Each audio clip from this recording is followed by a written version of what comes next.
So yes, it turns out that all of your experiences are already engraved in an eternal fabric, in the fabric of space-time. You can't have a single now, which is sweeping forward with everyone.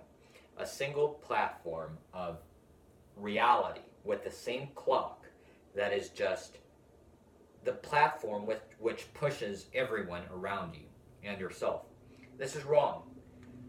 That's what we used to think with Newtonian mechanics, but with relativity, you only have particular coordinates, right? Like you could think the universe has all these coordinates, and from each one, the time can only ever be told relative to another one.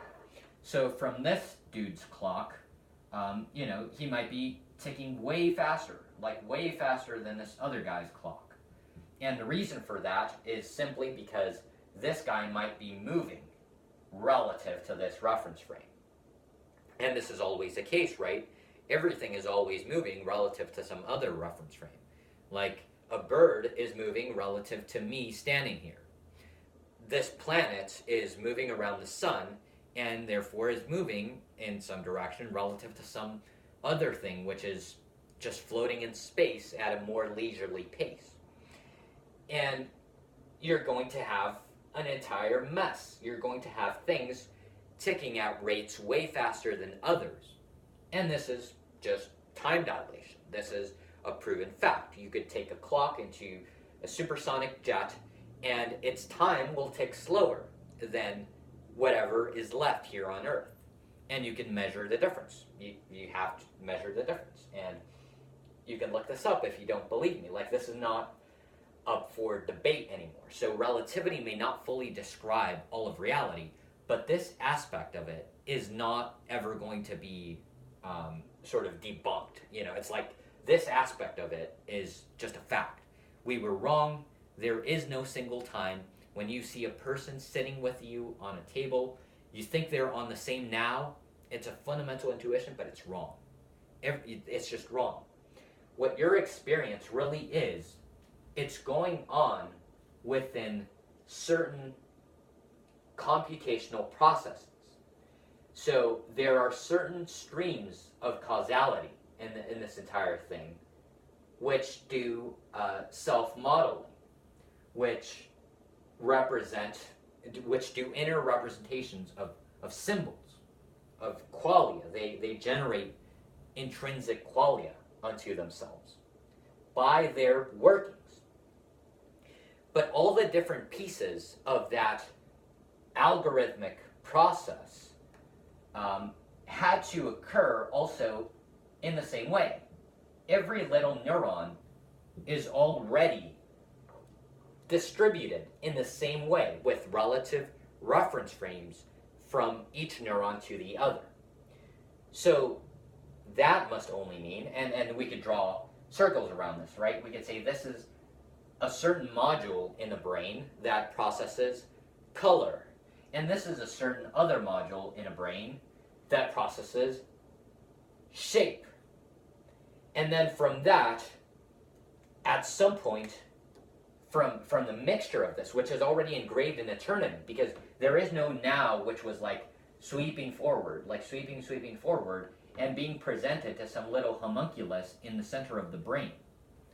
That's what Descartes used to think, right? He thought there was like some little place in the brain, the pineal gland, where everything was presented, and he had Newtonian mechanics as an assumption, so he believed this was the platform of going forward, and everything is being presented to a single guy, to like some soul in the middle of it. But this is wrong. This is completely wrong by relativity. You don't actually have a now which is sweeping forward. Therefore, experiences, for example, the experience of a green square. You're seeing a green square, right? This is proof of eternity right here. The fact that you even see a green square is proof of eternity. Everything is. Because, like I was saying, this circle here happened in a different location in space-time relative to this other location in space-time where the processing for square happen. This is square, and this is color.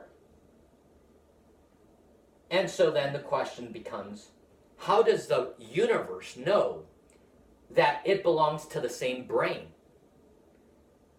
That's arbitrary. It should not know. Because at the end of the day, the brain can be broken down into just physical sub-processes. There's nothing special. There's nothing written in the universe which says this brain has a certain identification number.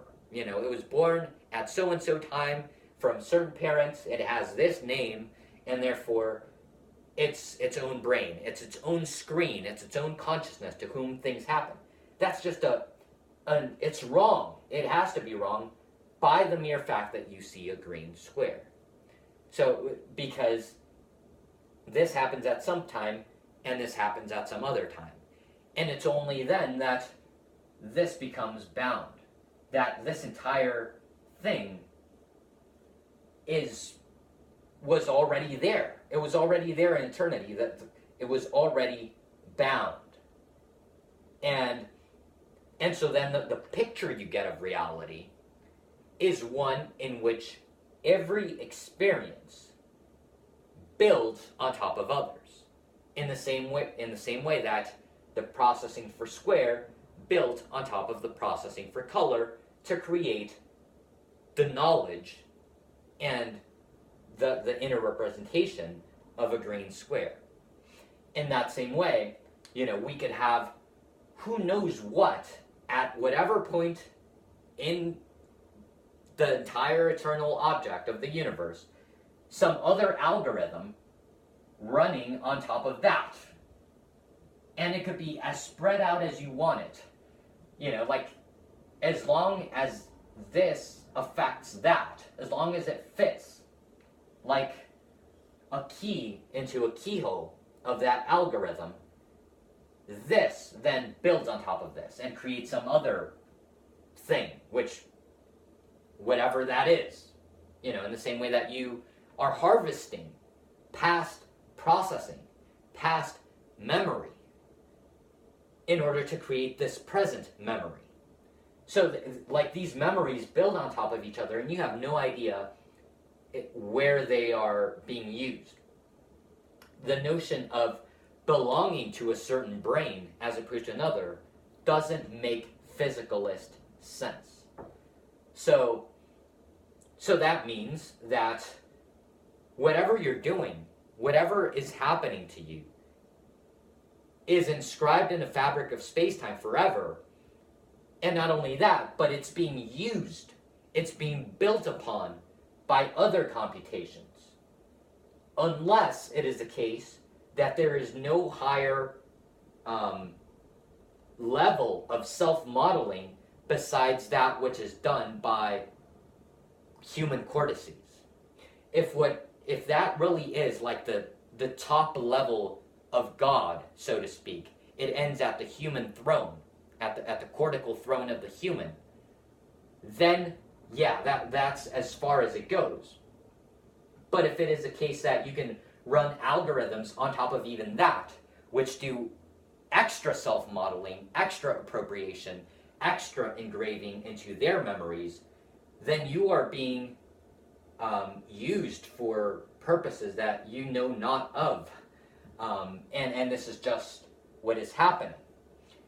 Another sort of counterintuitive thing to most people is the fact that you may have a very simple experience. For example, say you're just really paying attention to eating like a string bean or something.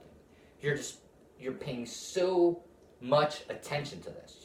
Maybe you've gone into a monastery and you've practiced mindfulness meditation so much, you're really good at this, you're in that state of flow, and all you taste is that raw quality, that raw sensation.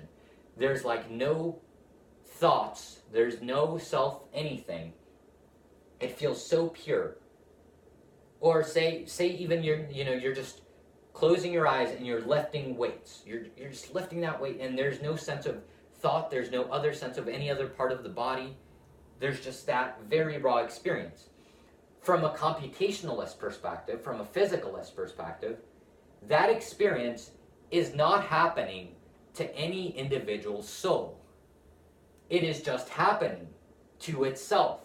So that means that if someone in some other, forlorn planet, in some other region of the universe, is also doing that exact same motion, experiencing that exact same simple qualia, that is the same experience. You're not, the idea of even being a separate experience doesn't make sense. You are the same experience. And then, how is it that in the seeming next moment, you become a different experience? That's the sort of the rebirth problem, the seeming rebirth problem. Statistically speaking, into which regions are you most apportioned to? Like if you dip into a state of very simple algorithmic complexity, which is nonetheless self-modeling enough to be an experience, because presumably, you could dip so far into simplicity that you no longer are any kind of experience. You've genuinely drowned under the sea. You have gone completely unconscious. But there must be a level at which you are barely above the sea, and you are therefore very widely shared. You are very common. So then how are you redistributed into experiences of higher complexity or higher specificity, higher complexity here, which are less shared? That's like a super interesting thing to think about, into which like the natural selection of this, the natural selection across the computational space of experiences. Where are most of them going? So, and then it also becomes very interesting to think that the fact that whenever you do go out and experience something very simple, it's like the very next moment, which is causally linked to that, is a moment of having rescued other regions of the universe that were also in that same state. It's like you're redirecting them to you. I hope you get this. Because I get this, and it's kind of hard to explain. I need to, like if you're right here, right? Say you go into some state here, but then, so for example, let me try to be a little concrete. Say you go out for a run, and you're running and you're running and you're running, and you have so many endorphins, and you have lost your sense of self, and you feel just some raw experience, and you have, for a tiny moment, just completely lost your sense of self, and that is identical to some other dude who is running some other marathon at some other location in time. And because he also completely lost his sense of self, and he was running in that exactly same way. He had a body shape that was almost exactly the same, sufficiently close so that there was no algorithmic difference there. And so that is the same experience. And then the next moment in which another experience appropriates that memory is different from the causal history of that organism to yours and some other organism. So it's like, where is the qualia, so to speak? Where are the algorithms being routed differentially routed to? Because they're being routed everywhere. Again, there are no bounds. It's just things building on top of other things. But the question is, which ones are harvesting most of these? Where are they being routed into this, many branched, high complexity states? Whereas over here in the low complexity states, it's very few branches. It's very few relative to all of this high complexity stuff over here. And it's just interesting to think, where are they being routed? And it's also interesting to realize that you are routing them unto you when you dip in complexity and then come back out, because we tend to identify with that which is out, and that which is out is like a magnet that goes down and then brings them up.